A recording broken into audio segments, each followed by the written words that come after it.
o IRI e o IDP, nas pessoas do ministro Gilmar Mendes, Francisco Mendes e Valfrido Vardi, pela coragem de enfrentar um debate tão delicado, tão difícil, e juntar pessoas da maior capacidade, da maior especialidade, que dificilmente qualquer instituição ou pessoas conseguiria juntar.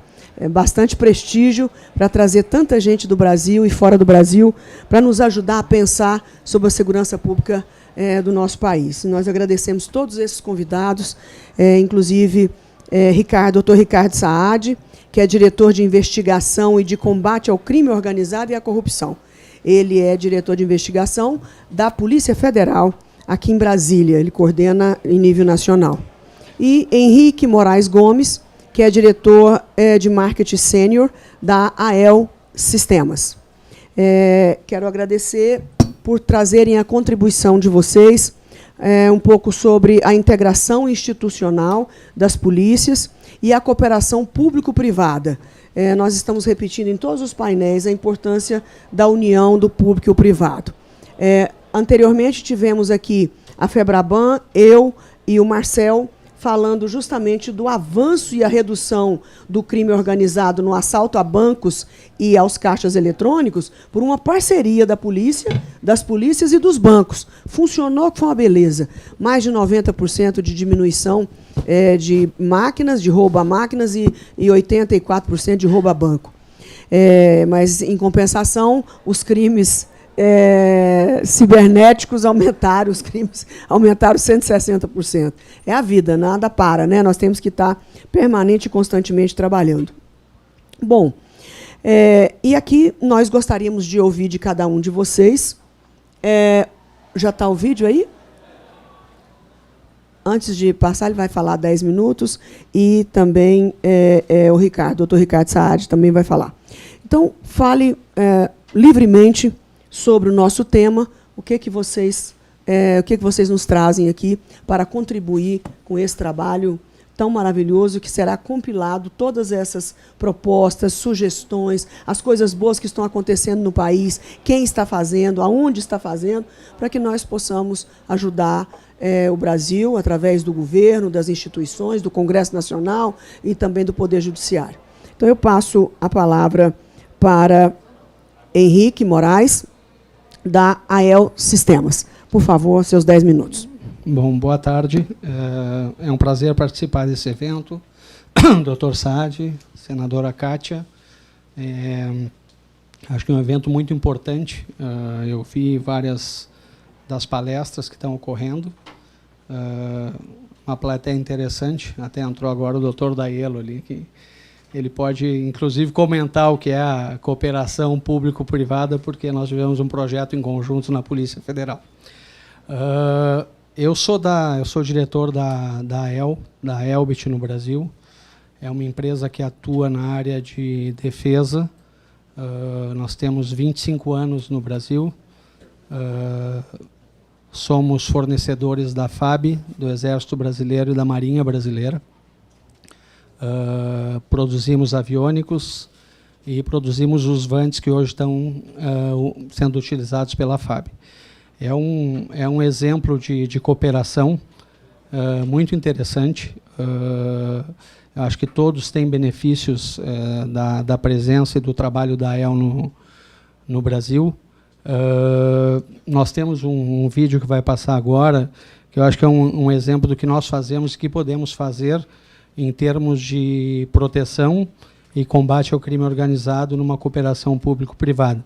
A FAB tem 2 vantes da empresa, que eles atuam em várias áreas, mas eles fizeram algumas operações na Amazônia, como vocês vão poder ver, onde nós tivemos fortes resultados no combate ao crime organizado, desmatamento, controle de fronteiras, tráfico de drogas, e foi um sucesso, uma operação conjunta com outras organizações, mas foi um vante, foi um período curto, ok? Eu acho que a Amazônia, que é um patrimônio do Brasil e muito se refere a um patrimônio da humanidade, ela pode ser vigiada por mais vantes que poderiam cobrir todo o terreno e trazer ótimos resultados para o país. A gente espera que isso seja uma possibilidade futura, no futuro próximo. Eu posso citar agora, eu sou do Rio Grande do Sul, a EL fica no Rio Grande do Sul, vocês escutam pelo meu sotaque, também não escondo. Nós estamos passando por uma tragédia no estado, enchentes em Porto Alegre, na região, principalmente do Vale do Taquari. A FAB utilizou o VANT durante as operações de salvamento e resgate. Nós temos informações de que pelo menos 39 pessoas resgatadas, pelo uso do VANT nessa operação. Quem não conhece, VANT é veículo aéreo não tripulado. É um sistema, eu diria, permite 24 horas, entre 24 e 36 horas no ar, operando, uma distância de 1.000 quilômetros, operado por satélite. Hoje a FAB tem um centro de comando e controle aqui em Brasília, que o veículo aéreo não tripulado pode decolar de Santa Maria e ser controlado aqui de Brasília. Ou seja, pode ter a presença do presidente da República, ministro da Justiça, da Defesa, qualquer força envolvida, Polícia Federal, num caso de cooperação, IBAMA, num caso de qualquer combate a qualquer tragédia ou qualquer invasão. Então, o projeto está armado e ele tem tudo para crescer e para aumentar e para trazer mais benefícios para o Brasil. Muito obrigada. Agora que chegou aqui às minhas mãos o currículo de cada um, eu faço questão de ler.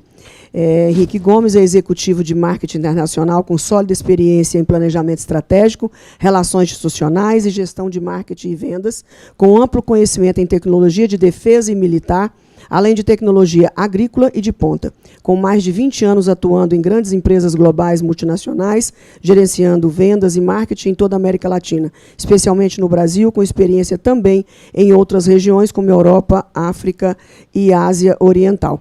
Eu vou sentar ali na outra cadeira enquanto passo o vídeo para não atrapalhar. Na verdade, eu sou uma grande incentivadora e vejo no VANT uma grande possibilidade de proteção da Amazônia.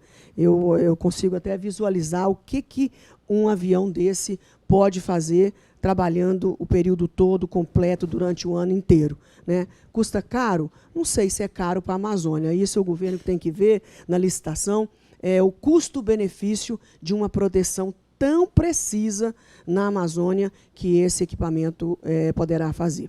O VANT não é uma exclusividade de uma empresa. Tem outras empresas no mundo que produzem o VANT. Então, não é uma propaganda pura e simples de uma empresa. Não, é de um equipamento que pode fazer muito bem a Amazônia e em outras circunstâncias que não só a Amazônia. Por favor, se puderem passar. Só uma observação, esse vídeo é da FAB.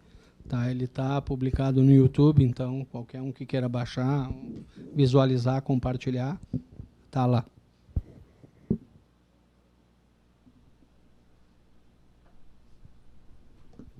Ele não tem piloto dentro, o piloto fica na base, no controle remoto,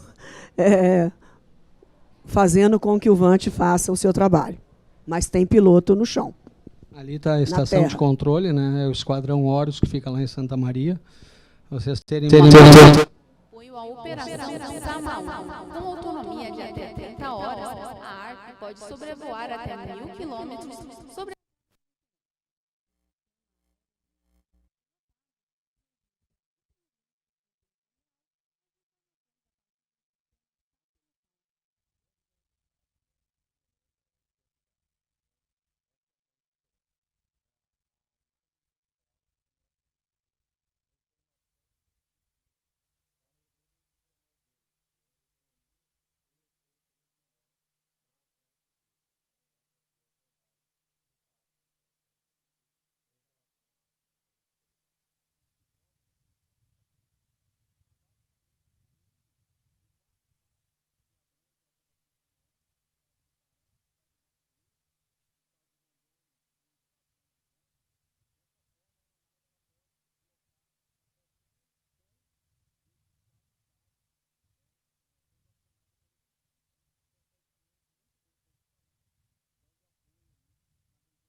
está a senadora Cátia Abreu.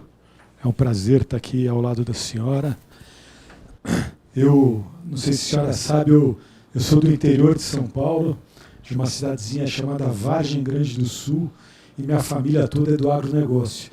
Então, a minha família sempre admirou muito a senhora por toda a defesa. Então, é um prazer estar aqui ao seu lado. Henrique, prazer também estar aqui com você. Foi nosso diretor-geral por 7 anos. A Babi, que trabalhou com a gente no Ministério da Justiça. O Lúcio, que hoje representa a cooperação internacional da Itália. E o Ricardo, representando a imprensa, né, Ricardo? Vou falar bem rapidamente aqui. O tema seria a cooperação no combate ao crime organizado. A cooperação interna, a cooperação internacional. Se nós pegarmos os textos internacionais, em especial as convenções da ONU, Mérida, Palermo, se nós pegarmos os textos do GAFI, se nós pegarmos os textos da OEA, nós vamos ver que todos os textos internacionais indicam que o combate ao crime organizado transnacional deve ser baseado em 3 principais pilares. Primeiro, confisco de bens, direitos e valores do criminoso. A partir do momento em que o objetivo da prática criminosa é o lucro, você deve identificar os recursos que foram obtidos pela prática criminosa desde o início da investigação e bloqueá-los logo no início para evitar que eles sejam utilizados para financiar novas práticas criminosas ou sejam financiados para comprar bens aí de luxo que eles acabam utilizando. Ainda mais quando nós temos o princípio da presunção da inocência, que é um princípio correto, só que isso faz com que, em geral, as pessoas sejam presas de fato ao fim da persecução penal, com o trânsito e julgado da sentença penal condenatória, a qual, quando estamos falando em crimes complexos, a gente está falando de mais de 10 anos de tramitação aí da persecução penal. Então, o foco deve ser no confisco de bens, direitos e valores no combate ao crime organizado.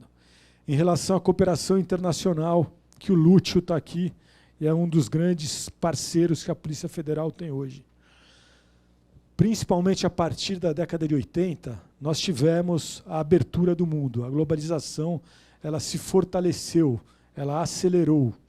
Hoje é muito mais fácil nós mandarmos mercadorias para outras partes do mundo e recebermos mercadorias de outras partes do mundo. Hoje é muito mais fácil nós mandarmos dinheiro, mercado de capitais, ou mesmo dinheiro mesmo, para outras partes do mundo e receber também. Eu, por exemplo, estava ontem na Holanda, com um clique no celular, meu dinheiro foi na Holanda, eu comprei as coisas que tinha que comprar, outro clique, o dinheiro estava aqui de volta. O que no passado era absolutamente diferente. As comunicações também se modernizaram. O que na década de 80 tínhamos que fazer um DDI, que era uma fortuna, para quem se lembra. Eu me lembro bem, porque tive uma namorada que foi morar nos Estados Unidos e me levou à falência à época. Hoje nós temos a comunicação via internet, muito fácil e rápida. Isso tudo para dizer o quê? Que para o criminoso é muito mais fácil hoje ele atuar em várias partes do mundo. A organização criminosa hoje ela está presente em diversas partes do globo de forma muito mais fácil, tranquila, organizada. Seja ela mesmo dividida em vários países, ou seja em parceria com outras organizações criminosas, como organizações criminosas brasileiras aqui, que tem uma parceria muito forte com organizações criminosas italianas e parceria fortes com organizações criminosas bolivianas, por exemplo, para a droga sair da Bolívia, passar pelo Brasil e chegar na Itália. Então, a cooperação internacional é sine qua non no combate ao crime organizado. E, por fim, a cooperação interna. A cooperação interna entre as instituições de Estado, primeiro. Então, a Polícia Federal tem que conversar, tem que se dar bem com a Polícia Civil, tem que conversar, tem que se dar bem com a Polícia Militar, tem que conversar, tem que se dar bem com o Ministério Público, tem que conversar, tem que se dar bem com o COAF, com o Banco Central, com a CVM e com todas as outras instituições do Estado. Mas não só com as instituições do Estado. Nós temos que ter um bom relacionamento e uma parceria com as instituições privadas, com as empresas, com os empresários, com as ONGs, com todos que possam trabalhar em parceria. Nós já temos, por exemplo, na lei de lavagem de dinheiro, uma obrigação dessa cooperação público-privada. Por que uma obrigação dessa cooperação público-privada? Existem as pessoas obrigadas, que são obrigadas a comunicar ao COAF a ocorrência de operações suspeitas. Então, por exemplo, um banco, por exemplo, uma imobiliária, por exemplo, uma casa de artes e joias, tendo uma operação atípica, eles são obrigados a comunicar ao COAF. Então, já é uma forma do setor privado ser obrigado a colaborar com o setor público no combate ao crime organizado. Porque essas informações vão ao COAF e do COAF vem a polícia ou vai ao Ministério Público e as investigações são desenvolvidas.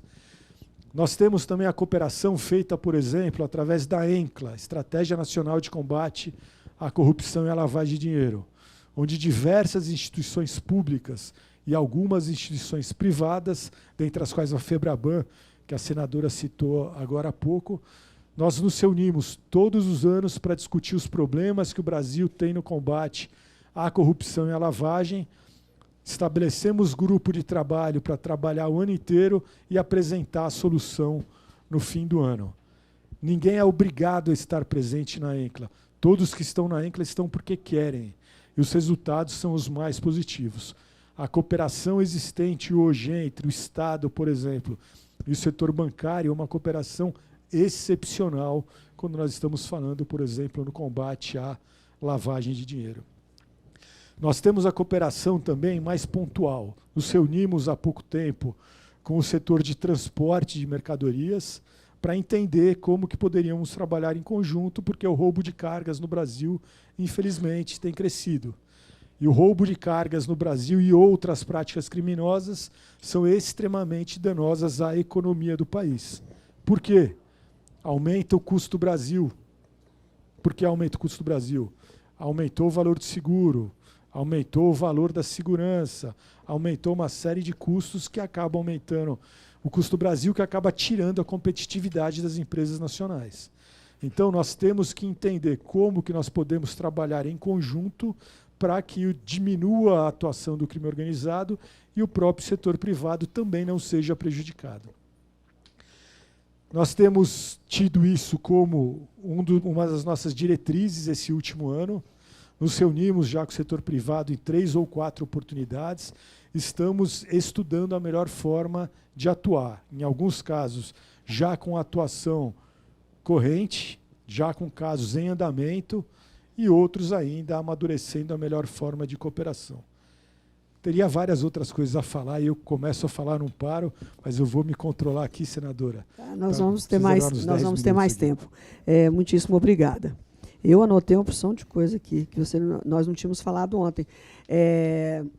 Na verdade, eu conversei com todos os debatedores para fazer uma integração com detalhes e contribuir mais com o público que nos assiste. Vamos aqui no Henrique e na sua empresa, na Elbit, e no sistema de um modo geral, não só focado na sua empresa. O Brasil, a Força Aérea Brasileira, a FAB, que eu tenho a maior admiração, tem 2 VANTs no Rio Grande do Sul e 2 VANTs no Rio de Janeiro. 2 de uma empresa, da empresa que o Henrique representa, e de uma outra empresa, IAI, não é isso? No Rio de Janeiro. 4 VANTs são maravilhosos, não custam caríssimo, mas também não custa barato. Eles são suficientes para fazer tudo o que o Brasil precisa? O que eu vou dizer o que o Brasil precisa? Fronteira, não estou falando fronteira só da Amazônia, estou falando a fronteira do Brasil inteiro. Né? Fiscalizar os nossos rios, por onde passam muito crime nos rios, nos barcos, enfim, no mar. Nós temos as plataformas da Petrobras offshore, que também devem, eu não tenho certeza, mas devem sofrer ataques. Nós temos, apenas na Amazônia, desmatamento, que hoje a Amazônia virou um foco do crime organizado, e o desmatamento está sendo reduzido e está abrindo essa nova janela de crimes que a gente não conseguia enxergar, porque talvez a floresta escondesse e o desmatamento e as queimadas. Então, com a diminuição dessas duas questões, graças a Deus está diminuindo a cada dia, outra janela se abre. Crime organizado, pesquisas muito fortes, pesquisas de credibilidade, demonstrando o que eles estão fazendo na Amazônia. Eles estão vivendo num condomínio fechado, verde. Eles estão vivendo num condomínio fechado, verde, escondido pela floresta. Tirando madeira, colocando droga dentro da madeira, no oco das madeiras, para poder levar embora. Então, além da madeira ilegal, às vezes eles legalizam a madeira para tirar a droga por dentro. Né? Garimpos, infinitos, dezenas. Então, quando eu vejo esse tipo de avião, me explica com detalhes o que ele pode fazer para proteger a Amazônia de tudo isso que eu falei, desse crime organizado. Porque a Amazônia ela é muito maior do que o Brasil, ela chega em outros países. Mas vamos falar do Brasil por enquanto. Né? Então, nós temos um Brasil inteiro pela frente e um Brasil-Amazônia, que é um foco nosso, um foco do mundo inteiro. O que nós poderíamos fazer com esses vantes? Como é que eles poderiam operar por lá? O que seria necessário fazer? Bom, eu poderia chamar o doutor Leandro para cá para participar, porque nós conversamos muito sobre isso no passado, sobre a primeira pergunta, sobre a questão da quantidade dos vantes. É muito difícil especificar qual seria a quantidade correta. Nós já fizemos vários estudos na empresa, a FAB atua em todo o país, focando na Amazônia. Como eu falei, é uma plataforma. As pessoas não têm ideia, mas é um avião que pesa aproximadamente 1.500 quilos. Né? Pode levar uma série de sensores, desde um radar que vai identificar outros aviões voando baixo, transportando drogas, como o Dr. Ricardo falou, identificando pontos no solo na Amazônia que eles utilizam para isso, para transportar essa droga para outros lugares, sensores de interferência de comunicação para descobrir como eles estão operando na Amazônia e em outras áreas do Brasil, inclusive comunicação entre garimpos ilegais, desmatamentos ilegais na Amazônia, problemas de transporte no próprio rio, né, ilegal. Então, é um sistema, como eu coloquei. Eu acho que numa região como a Amazônia, se eu fizer um cálculo, assim, a grosso modo, entre 4 e 6 vantes, seria uma boa... Exclusivos para lá, sem sair. Exclusivos para lá, porque eles poderiam, nesse caso, voar e cobrir. Eu estou falando numa proteção 24/7, ou seja, o tempo inteiro no ar, estariam entre 2 e 3 um período, baixariam, voariam outros, porque eles funcionam como aviões, e precisam de uma manutenção prévia para voltarem para o ar. Então, eles poderiam cobrir bem a Amazônia, com todos os sensores e fazer um bom trabalho. No Brasil inteiro tem a Petrobras, que precisa de proteção para as plataformas, por uma série de dificuldades que eles enfrentam. Eu posso citar também a questão da pesca ilegal. O Brasil sofre muito com isso, não só na região do Rio de Janeiro, principalmente na região norte e nordeste do país. Pescadores ilegais de vários países da Ásia que entram, pescam e vão embora.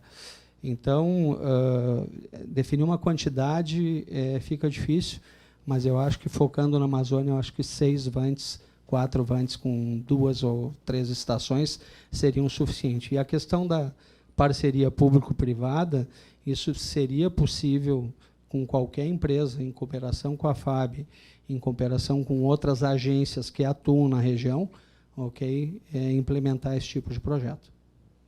Obrigada. Doutor Ricardo, eu soube que, apesar da sua diretoria ser recente, o senhor criou a Força Integrada de Combate ao Crime Organizado, a FICO. Teve início em julho do ano passado. Primeiro, explica para nós o que é a FICO, o que ela significa, né, e em quantos estados o senhor conseguiu já implementar em um ano. Bom, senadora, só para entender, Nós temos na Polícia Federal hoje a Diretoria de Investigação e Combate ao Crime Organizado, que é onde eu estou. E nós criamos, a partir dela, a Diretoria da Amazônia e a Diretoria de Crimes Cibernéticos, de forma que a minha diretoria ficasse mais focada realmente na questão dos crimes do crime organizado. O ano passado, nós tivemos uma crise de segurança no país, quando o então ministro nos perguntou qual que é a melhor forma de combater o crime organizado. Eu respondi para ele mais ou menos isso que eu falei para vocês agora há pouco. Confisco de bens, direitos e valores, cooperação internacional e cooperação interna.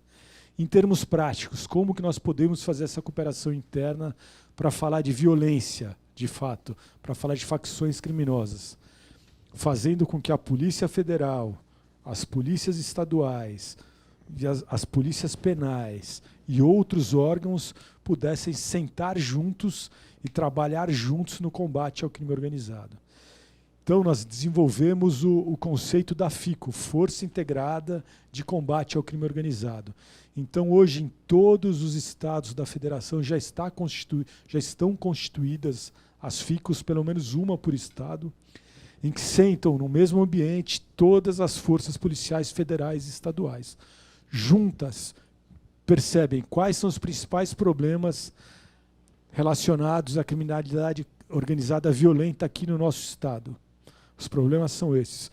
Como que nós podemos juntos combater essas facções criminosas? E juntos se estabelece a estratégia, define a prioridade e estabelece a estratégia. Qual que é a vantagem dessas FICOs? Nós juntamos a inteligência de todas as instituições no mesmo local.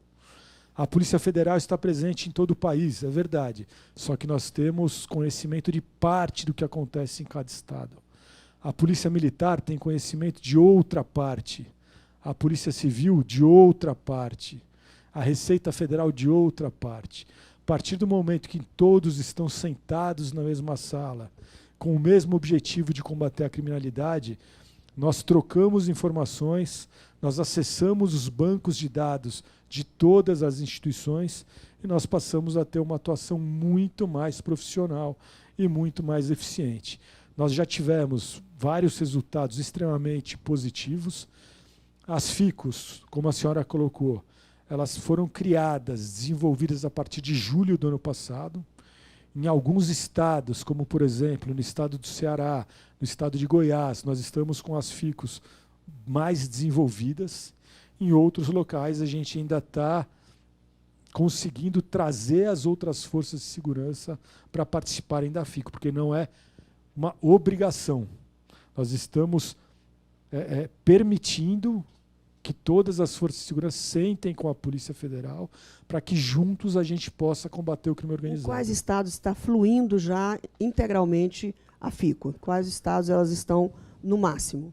Não, nós estamos, na Bahia está funcionando muito bem, no Rio Grande do Norte está funcionando muito bem, no Ceará está funcionando muito bem, em Goiás está funcionando muito bem, em São Paulo está funcionando bem, em Santa Catarina está funcionando bem, no Rio de Janeiro está funcionando bem. A gente tem vários estados que a gente está... Em Rondônia está funcionando muito bem, em Rondônia. Então, é uma estratégia que eu acho que não tem volta. Se você acha que carece de orçamento, que poderia ter um orçamento especial para essa junção de polícias, integração de polícias de verdade dentro do mesmo ambiente, planejando juntos, você arriscaria um orçamento? Já fez algum estudo sobre isso? O que poderia ser disponibilizado para dar força a isso tudo? Senadora, sem dúvida, seria extremamente importante ter um orçamento dedicado a isso. Quando, o ano passado, nós apontamos a necessidade da criação das FICOs, nós apresentamos para o ministro, à época, um gasto para a criação, naquele momento, de algo em torno de 100 milhões de reais. Nos 27 estados. Nos 27 estados. Os recursos foram disponibilizados. Esse ano apresentamos mais uma vez... Então, vocês receberam os recursos? Recebemos. Mas isso era uma dotação que você entendeu que seria anual ou apenas para implementar? Não, seria para implementar. Agora, anualmente, nós temos que ter um investimento contínuo e adequado à realidade. Os 100 milhões eram para estabelecer em todos os estados um estabelecimento inicial. Agora, claro que nós temos que comprar mais equipamentos, computadores de última geração, temos que comprar viaturas, temos que comprar armamento. Então, existe já um estudo do valor que seria necessário para fortalecer as FICOS em cada um dos estados. Você pode falar qual é esse valor, só para a gente ter uma noção? Às vezes a gente fica pensando que são bilhões, e, na verdade, às vezes são muito mais simples do que a gente imagina. Não é isso. Esse ano a gente está pensando em algo entre 100 e 200 milhões. É um valor que não é nada estratosférico e, na verdade, um valor muito baixo em relação ao valor que se recupera com a atuação dessas forças integradas. E qual o resultado disso? Faz de conta que está aqui quem decide pelo orçamento do Brasil. E você tem que convencê-los de que vale a pena gastar esse dinheiro. Qual o efeito desse investimento das FICOS em todos os estados? Bom, seriam só 27 ou precisariam de mais? Tem estados que...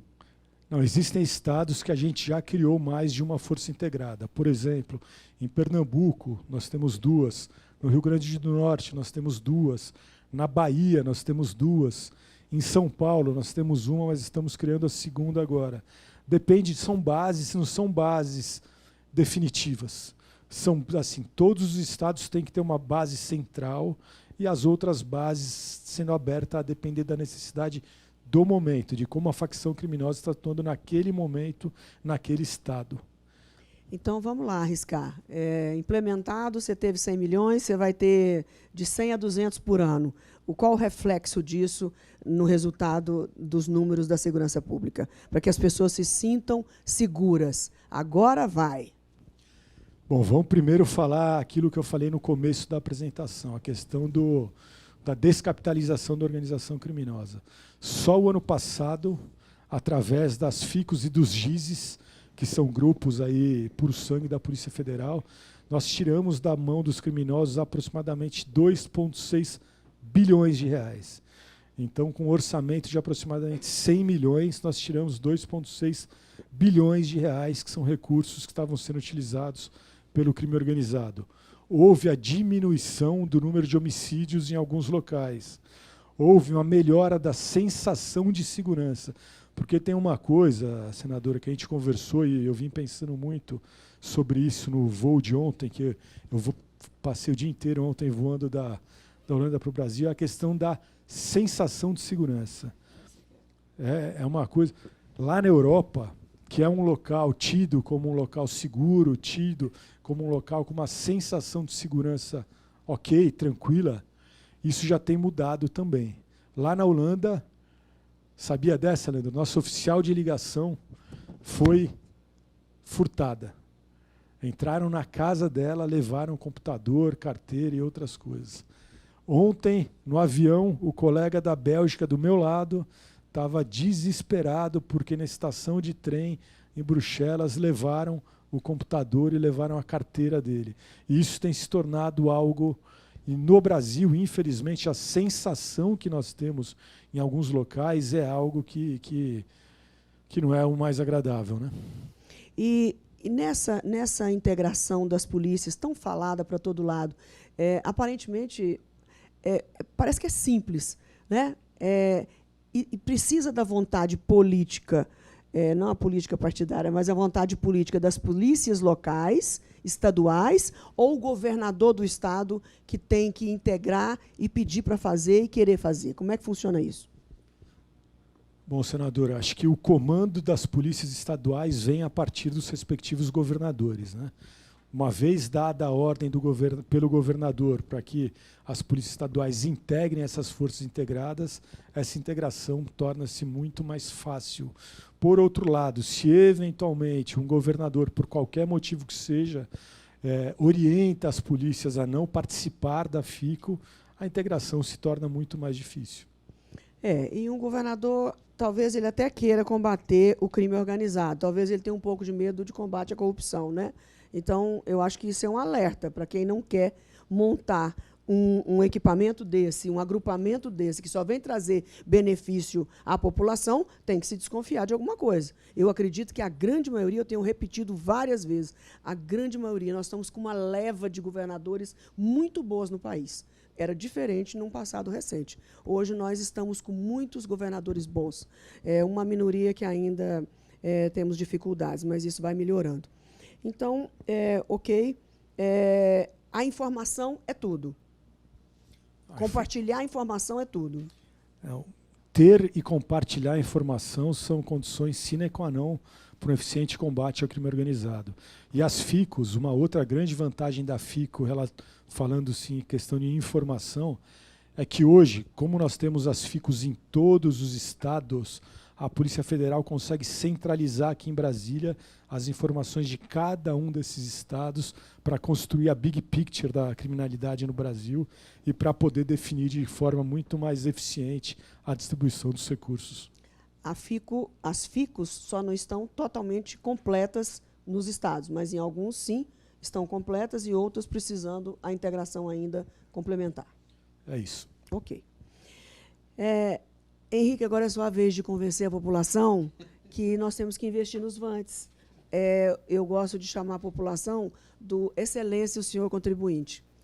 Sempre falei isso no Ministério, todo lugar que falo.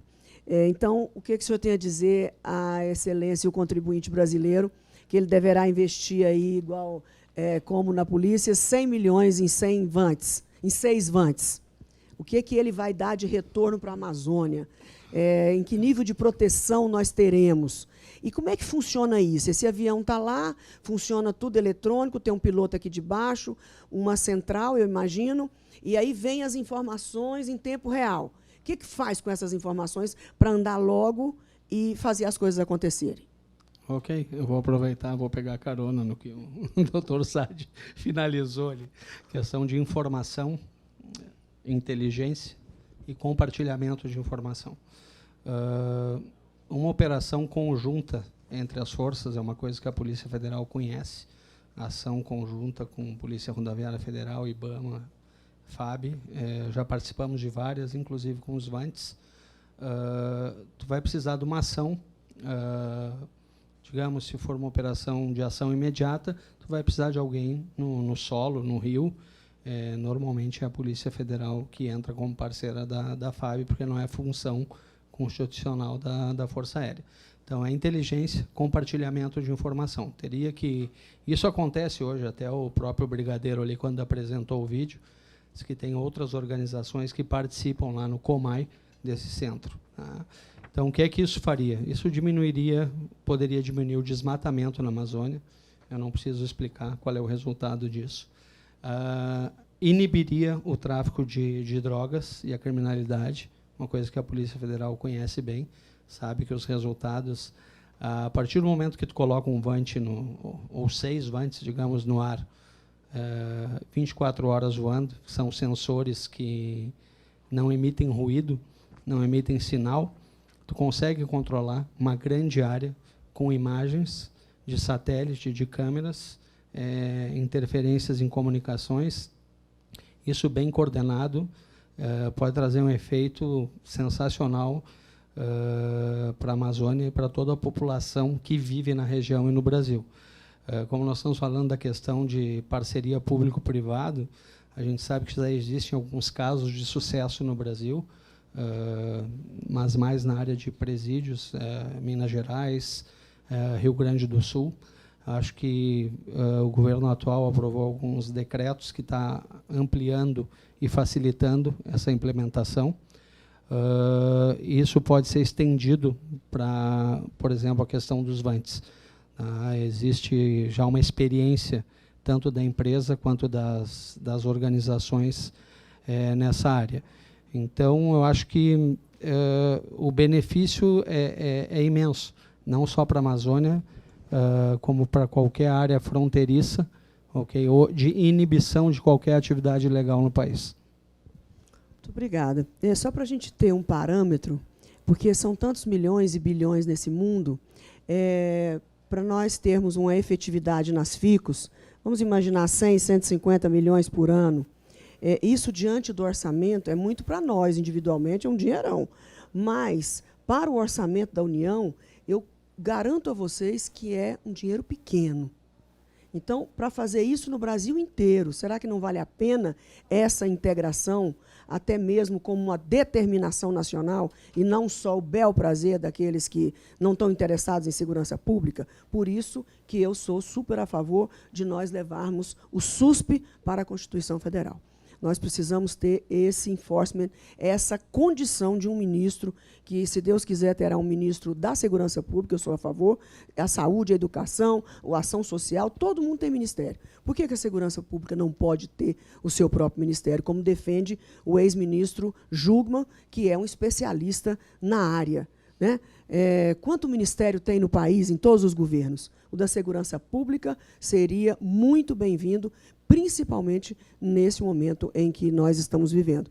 Aí falamos, eu estou aqui imaginando o que eu li dos Vantes, mais 100 milhões para comprar os 6 Vantes, será que compramos? Para vigiar a Amazônia 24 horas, 7 dias na semana. Não vale, não?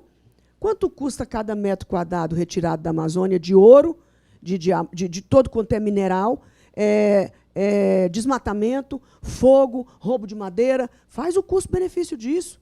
Quanto a vida das comunidades, porque exato, eu falo mais da vegetação, que é o mais criticado no mundo inteiro, mas imagine, quando eu falo mineração e garimpo, parece até é tudo dentro de terra indígena, gente. E que esses índios, numa pobreza extrema, morando em cima de bilhões, tirado por ladrões.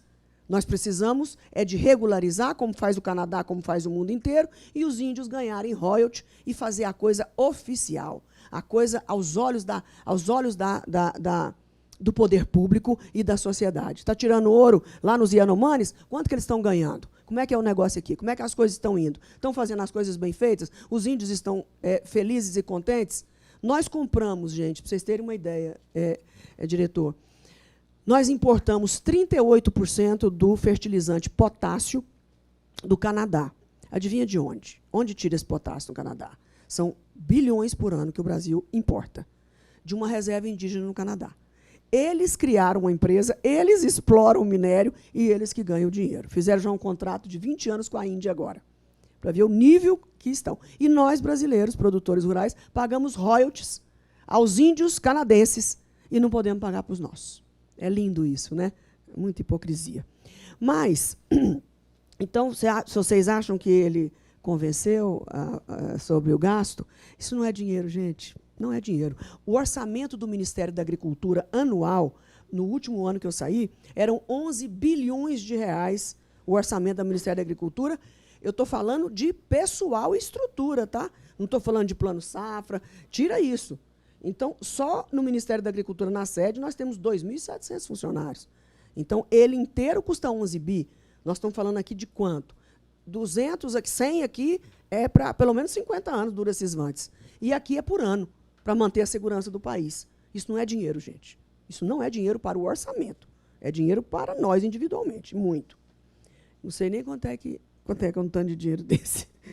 Bom, agora eu quero, para nós irmos caminhando para o fim, uma recomendação. Quais são as suas... O Henrique já está livre dessa, porque são os Vantes, a recomendação, 24 horas, 7 dias na semana, um investimento mais ou menos, vai ser licitação, as empresas tudo vão concorrer, e aí vamos ver o que vai dar. Mas, em torno disso, é uma possibilidade de custo desses Vantes. Depois tem que ver quanto custa por mês, quanto custa por ano, né? Isso tudo tem que pôr no orçamento. A FAB sabe fazer isso com preciosidade.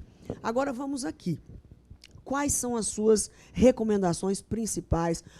O senhor hoje é o presidente da República, manda no ministro da Justiça, e o senhor quer definir 3 coisas assim, que é para começar amanhã, não é ontem, não. Vamos lá, delegado, é a sua vez. Nosso diretor. Exerce o seu poder e sua caneta, o senhor é o presidente. Bom, senador, eu acho que a primeira coisa, só ecoar o que a senhora colocou, de eventualmente o SUSP virar matéria constitucional. Porque, como a senhora bem colocou, a gente precisa do enforcement, a gente precisa dar obrigação do gasto com a segurança pública. Isso não é um gasto, isso é um investimento. Então, nós precisamos entender que gasta 1 para ganhar 10. Então, Segundo, a determinação para que todas as instituições cooperem entre si. Um dos grandes problemas que nós temos na segurança pública no país é a cooperação não totalmente eficiente entre as instituições, por vários motivos. Seja por motivos políticos, seja por motivos de, entre aspas, vaidade institucional. A minha instituição tem que ser maior que a sua, eu tenho que ter esse dado, você não pode ter esse dado. Se você quiser ter esse dado, você precisa fazer isso e aquilo. Uma dificuldade imensa para se obter Como se o dado dados. fosse produzido com o dinheiro dele, né? Como Ele se, pudesse fazer uso disso como se fosse seu. como se o dado não fosse da instituição pública, né? A gente está falando de compartilhamento entre as instituições públicas. E é o que eu falei, não precisamos ter um 11 de setembro aqui no Brasil para que aconteça o que aconteceu nos Estados Unidos. A partir de 11 de setembro, lá sim há o compartilhamento de informações entre as instituições, claro que de forma controlada, mas há a centralização dos dados em quem tem que ter os dados. E aqui no Brasil isso ainda é um desafio, com coisas inclusive muito simples, como o compartilhamento simples de um banco de dados. E terceiro, seria conversar com o setor privado, entender como pode ter a parceria entre o setor público e o setor privado. Como que nós podemos atuar de forma conjunta. Eu sempre falo, nós temos que entender o setor privado, a gente não tem que impor as coisas do setor privado, porque às vezes eles conhecem coisas que nós não conhecemos, eles têm coisas que nós não temos, eles sabem de soluções que nós nunca imaginamos, e vice-versa. Então nós temos que conversar, nós temos que dialogar, e a partir daí estabelecer políticas de atuação conjunta entre o público e o privado. O senhor sente falta de um sistema de tecnologia da informação que pudesse ser integrado, criado para uma integração nacional? Eu vou dar um exemplo que eu sou uma grande admiradora do SUAS, que é o sistema o da assistência social, que é o CAD único. Aquilo é de uma perfeição que não tem nome. Aquilo é um plano de governo, aquilo é uma política pública pronta. Sabe quantas casas tem banheiro, o endereço, o CPF da pessoa, o número da casa, a cidade, tudo que a pessoa tem. É um banco de dados precioso, que o Brasil inteiro tem ciência dele. Então, eu estou só figurando o que é que eu estou falando, que eu não sou muito bom em tecnologia, então eu imagino que tem o SEI. O SEI é um sistema de administração, né, criado pela 4ª TRF, no Rio Grande do Sul, e fez parceria com o governo. Eu implantei o SEI em 90 dias no Ministério da Agricultura. Era um ministério de papel. Meu ministério ficou um ministério sem papel. Ele está à disposição de todos os ministérios, quem quiser usar. Inclusive, trançar documentos, aqueles que são possíveis.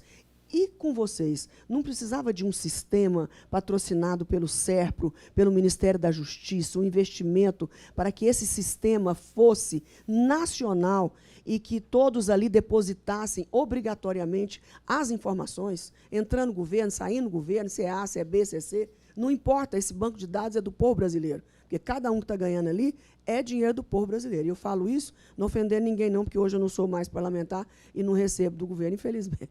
Mas, quando estava lá, eu falava a mesma coisa. Nós recebemos e somos assalariados do poder público. Então, tudo que nós fizermos é do público, não é nosso para levar para casa. O que o senhor acha desse sistema? Existem planos desse sistema? Está encaminhado isso? Uma grande plataforma nacional? Senadora, isso que a senhora falou é como se fosse um verdadeiro sonho de consumo para a segurança pública. Sem querer expor nenhum dos estados da federação, mas falando somente em polícia, nós temos polícias com sistemas absolutamente desenvolvidos e outras polícias com sistemas absolutamente precários. Nós temos sistemas que não conversam entre si. Então, às vezes, não se compartilha informação usando-se como desculpa a falta de possibilidade de comunicação tecnológica entre os sistemas. Eu vou relatar, eu estava há 2 anos atrás na Europol, eu fiquei 2 anos trabalhando na Europol. E Europol é a Agência Europeia de Polícia, onde se concentra esse policiais de todos os países europeus e de alguns países considerados estratégicos para o combate ao crime organizado. E o Brasil foi escolhido como um desses países. Eu fui o primeiro brasileiro a estar na Europol.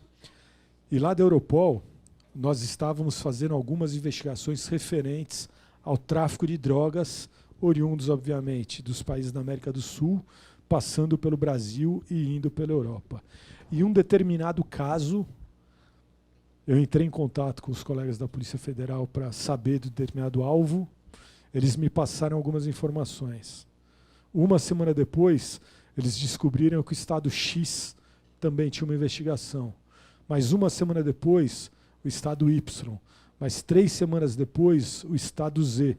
E nós fomos ter acesso a essas investigações, eram investigações que se sobrepunham. E ninguém sabia que existiam essas investigações. Então, se houvesse um sistema nacional que integrasse o banco de dados de todas as polícias estaduais e federais, isso certamente não aconteceria. Isso certamente traria uma economia absurda, porque os dados estariam ali, nós saberíamos o que fazer, aonde ir, como compartilhar o dado e tudo mais. Isso é praticamente um sonho de consumo, a criação de um sistema desses. O grande problema, desculpa só complementar, é que hoje, mesmo que se fosse desenvolvido um sistema desse, os estados não são obrigados a aderirem ao sistema. Então, tem muitos estados, mais uma vez não vou expor estado, mas que não querem compartilhar os seus dados. Então, ainda que a gente entregasse um sistema desenvolvido, moderno, prático, ele não ia querer aderir. Por quê? Porque ele teria que colocar os seus dados ali. E para ele é importante que só ele tenha aqueles dados. O que Quando eu acho você fala ele, errado. é governo ou a polícia? Ou os dois? O governo e polícia dos determinados estados. Porque às vezes a polícia pressiona e o governador fica sem querer desagradar, né, politicamente. Tem dessas coisas. E existe algum sistema que você morre de inveja no mundo e que poderia ter uma cooperação? Quem sabe o governo brasileiro trabalhar uma cooperação com esse país que tenha esse sistema e que esteja disposto a disponibilizar? Senador, eu não acho que a gente tenha a necessidade de pegar sistemas de algum outro país. Assim, os Estados Unidos têm sistemas muito bons, na própria Europa, na Europol, tem um sistema sensacional, mas nós temos todas as condições de desenvolver o sistema aqui. Assim, não é algo difícil. Nós temos técnicos extremamente competentes que poderiam desenvolver o sistema aqui. A grande questão é, como a senhora colocou, é o enforcement. A obrigatoriedade da utilização desse sistema por todos os entes policiais. E temos que investir cada vez mais na modernidade. Uma questão absolutamente simples e que nem todos usam é a tal da inteligência artificial. Hoje a inteligência artificial te come várias horas de trabalho, desde que você tenha uma inteligência artificial própria que proteja os seus dados, né? Você não vai jogar os dados numa inteligência artificial comercial, mas você precisa desenvolver inteligência artificial dentro da sua instituição para que te economize várias e várias horas de trabalho. Mais 5 minutos.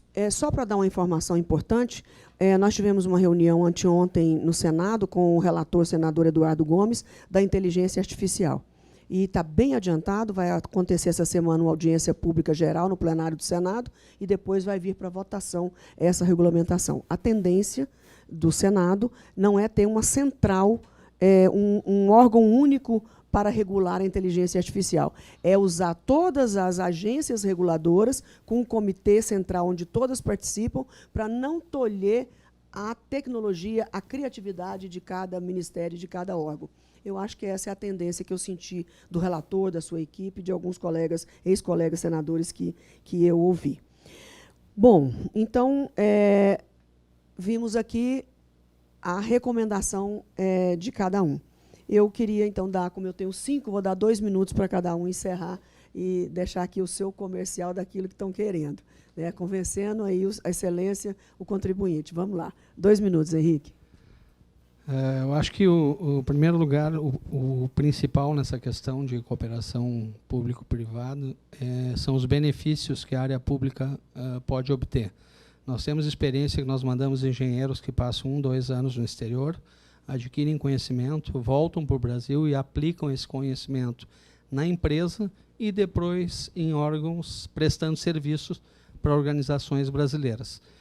Os resultados são enormes, são pessoas que adquirem um nível de qualificação que demoraria muito mais tempo de fazer no Brasil e que é muito difícil depois, inclusive, mantê-los na empresa, né, porque eles não têm obrigação nenhuma de ficar. Então, nós temos casos que perdemos profissionais para os Estados Unidos, Canadá, que simplesmente receberam propostas que nós não podemos cobrir, a lei do mercado. Então, uma parceria pública-privada, ela poderia trazer benefícios para todos, principalmente para a população, principalmente se eu vejo ela como consumidor final desses benefícios. Me veio à cabeça aqui agora, um VANT seria útil numa parceria do setor privado, ele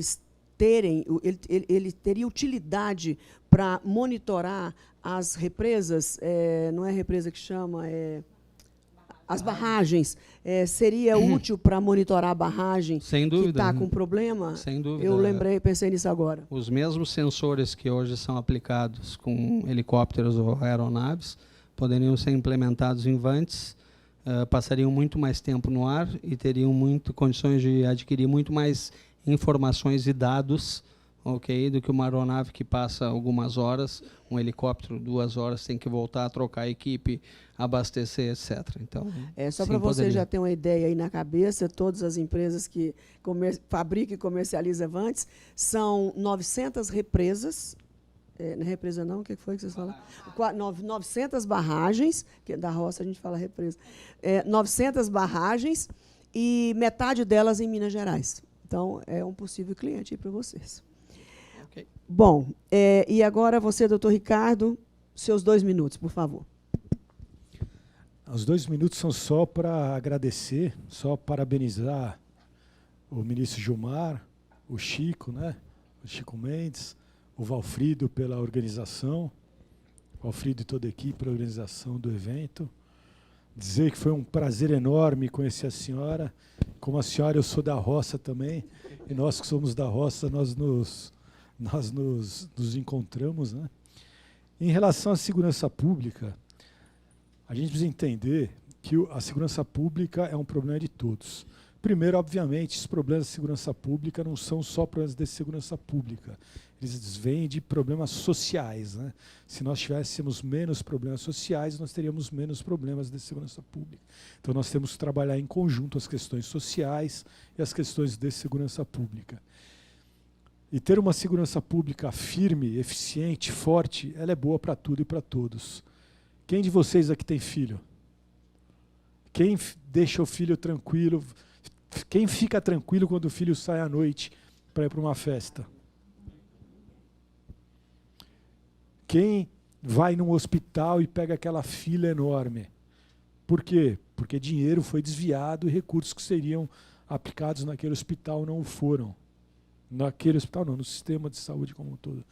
Então, ter um sistema de segurança público, lato sensu, bem feito, bem montado, ele é bom para tudo e para todos. Nós temos que entender que o gasto com a segurança pública não é um gasto, é um investimento. Desde que feito da forma correta, desde que feito da forma organizada, e não simplesmente, agora temos 50 milhões, vamos jogar aqui, ali, um pouquinho. Não, tem que ser pensado, tem que ser organizado. E a partir daí os resultados serão positivos. E sem dúvida, só para reforçar mais uma vez o que eu já falei, o que a senhora falou, o que o Henrique falou, é a necessidade da parceria público-privada. Nós temos que trabalhar juntos, o setor público e o setor privado. Muito obrigada. Mais uma vez eu agradeço ao Henrique, dizer que as empresas internacionais, junto com as empresas nacionais, é que fazem esse Brasil cada vez maior. A IA é francesa. Quem? A outra empresa que fabrica. Não, israelense também. É também de Israel. As duas que produzem VANTs são de Israel. São empresas que estão fabricando e gerando emprego no Brasil. E é isso que o Brasil sempre fez, abrir os braços para que todo os outros países pudessem vir para cá e gerar riqueza e emprego. É uma observação. Hoje nós somos 560 funcionários no Brasil, atuando e prestando serviço para as 3 forças brasileiras. Então, é um orgulho para nós. Dos 560, só 2 não são brasileiros. Então, é para ver o resultado e o benefício. E a gente tem o maior orgulho de se dizer a AEL, principalmente, uma empresa, a gente diz uma empresa gaúcha e brasileira. Inclusive, fizeram uma matéria, eu também sou da roça, a gente não diz roça no sul, mas eu sou de Bagé, que é do interior também. Então, a gente é meio bairrista no sul, e saiu uma reportagem, porque o display do Gripen, o avião, o caça de combate da FAB, é feito em Porto Alegre, na AEL. Aí saiu uma matéria que a capa era: o display do Gripen no mundo é gaúcho. Então, é uma questão de orgulho, e a gente mantém isso conosco. Eu, doutor Ricardo, a minha admiração profunda pela Polícia Federal, assim como pelas Forças Armadas, mas eu tenho a Polícia Federal em alta conta, assim como as militares e civis de muitos lugares, mas a Federal ela tem um lugar no coração dos brasileiros, eu penso assim, e no meu também especial. Muito obrigada aos 2 pela participação.